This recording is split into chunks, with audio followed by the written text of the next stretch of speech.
আসসালামু আলাইকুম। আমি মাঝে মাঝে বলে থাকি যে আপনার যে জিনিসের দাম বাড়তি বিক্রি করা হচ্ছে ওই জিনিসটা আপনি কিনা থেকে বিরত থাকুন। এই কথা বলার ক্ষেত্রে হয়তোবা আপনি আমাকে পাগল ভাবছেন, কিন্তু না, আমি ভেবে চিন্তে বলছি যে যে জিনিসটার দাম বাড়তি বিক্রি করা হচ্ছে হয়তোবা এটা সিন্ডিকেট স্টক করে রেখেছে বিধায় জিনিসটা পাওয়া যাচ্ছে না।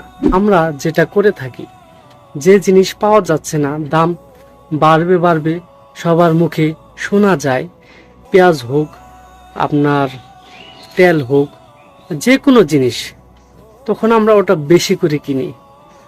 আমার দরকার 1 লিটার তেল, আমি সে জায়গায় 10 লিটার কিনি।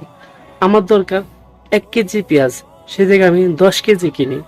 আমার দরকার 1 কেজি আলু, সে জায়গায় আমি 20 কেজি কিনি, যেন 2 মাস চিন্তা ভাবনা না করতে হয়। মানে আমি নিজের জন্য চিন্তা করছি, অথচ আমার চেয়েও যারা দুস্থ গরিব তারা কি করবে, তারা কিভাবে চলবে? আমি তো আমার চিন্তা করে 2 মাসের বাজার একসাথে করে নিচ্ছি। এভাবে করতে থাকলে হয়তোবা আমি ভালো চলবো, কিন্তু দেশটা কি হবে? এজন্য নিজের জন্য চিন্তা করুন, পাশাপাশি প্রতিবেশী আত্মীয় স্বজনের জন্য চিন্তা ভাবনা করুন।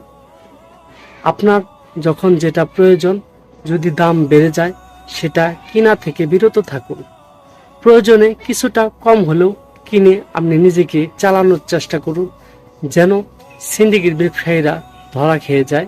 এভাবে প্রতিনিয়ত যদি তারা ধরা খায়, আস্তে আস্তে দেখবেন আর জিনিসপত্রের দাম ওঠানামা করবে না, হঠাৎ করে বেড়ে যাবে না।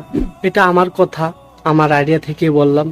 যদি আপনার এই কথাগুলো ভালো লেগে থাকে অবশ্যই শেয়ার করবেন এবং নিজে এই জিনিসগুলো প্রয়োগ করার চেষ্টা করবেন। আল্লাহ তাআলা সবাইকে সঠিক বোঝার তৌফিক দান করুন। আমিন।